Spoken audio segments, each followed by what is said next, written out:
सबसे ज्यादा नफरत फैलाने वाला चीफ मिनिस्टर राहुल गांधी एक पागल है। वो तो पागल है, वो क्रैकपॉट है, पागल है, वो पागल है। पागल है क्या? पागल है यार, वो रजिस्टर्ड पागल है। 10 years back, post COVID, I started giving speech in a different way. I started speaking as if their family member is speaking. तो पवन खेरा एक गंदू आदमी। You also spoken to people who oppose you, right? And they oppose me. No, there are people who oppose you. You will see nobody will oppose. We've spoken to many.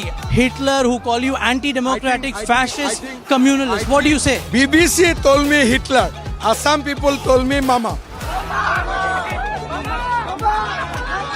Assam BJP के leader Sarbananda Sonowal और junior home minister किरण रिजिजू एक press conference करते हैं। Louis Berger scam पर एक booklet जारी करते हुए हेमंता बिस्वा को इस स्कैम का की सस्पेक्ट बताया था।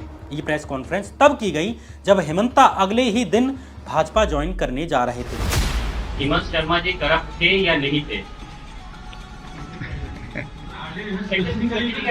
चलो भैया अमित भाई जवाब दीजिए। जी, मैं जवाब देना नहीं चाहता इसका। इस तरह से क्वेश्चन नहीं करते। मेरा नाम से कौन सा केस है, कौन सा देश में कौन सा अदालत है, मेरा कहाँ है? मैं तो वही पूछते पूछते पागल हो जाता हूँ। भाई कुछ केस नंबर बताओ यार।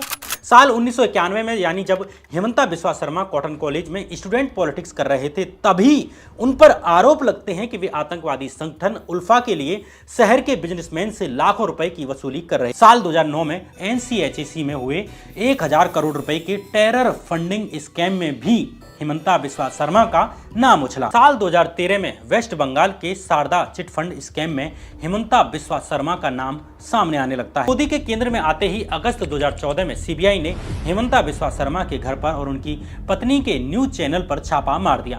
हेमंता से घंटों पूछताछ की जाती है। Is it the case that Hemanta Da has taken this very strong anti-Muslim position because he wants to make himself seen as a Kattar BJP leader? प्रधानमंत्री जी ने क्या नहीं किया भारत के लिए?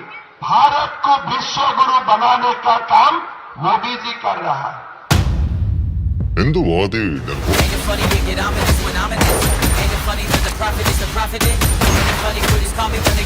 असम CM को तो गोली मारना ही पड़ेगा सिंबॉलिकली।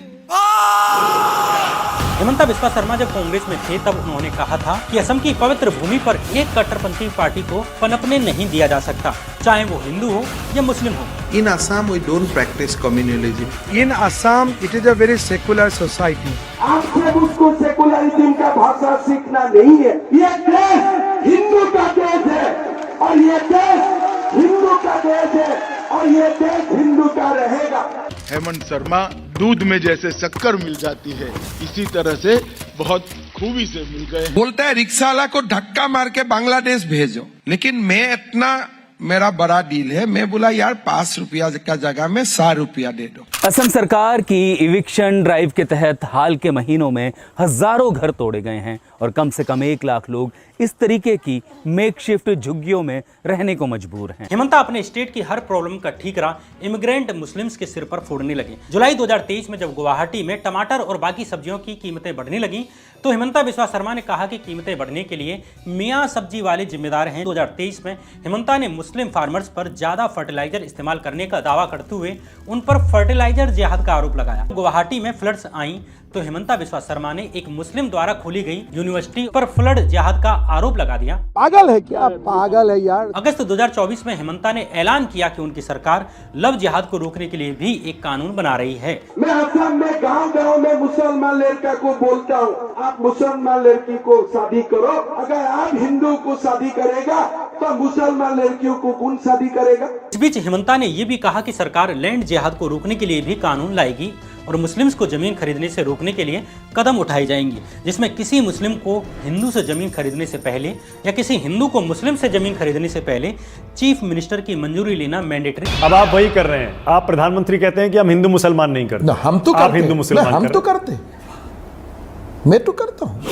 अब इनमें से असली हेमंता बिस्वा शर्मा कौन से हैं? उन्होंने आंसू से अपनी पॉलिटिकल करियर की शुरुआत की थी, जो कि कांग्रेस के घोर खिलाफ थी, लेकिन जब टाडा और कांग्रेस लीडर के मर्डर केसेस में फंसे तो कांग्रेस में शामिल हो जाते हैं और आगे जब शारदा चिट फंड मामले में फंसते हैं और लुई बर्जर स्कैम में फंसते हैं तो कांग्रेस छोड़कर उसके एकदम उलट यानी विरोधी पार्टी बीजेपी में शामिल हो जाते हैं। अप्रैल 2023 में द वायर और द क्रॉस करंट ने ही एक और रिपोर्ट पब्लिश की। इस रिपोर्ट के अनुसार हेमंता सरकार ने गुवाहाटी में एक फ्लाईओवर का इनॉग्रेशन करने के 5 महीने बाद अपने ही एक क्लोज आदमी की कंपनी को इसके इनॉग्रेशन का ही टेंडर जारी कर दिया। उस समय हेमंता ही पीडब्ल्यूडी मिनिस्टर थे।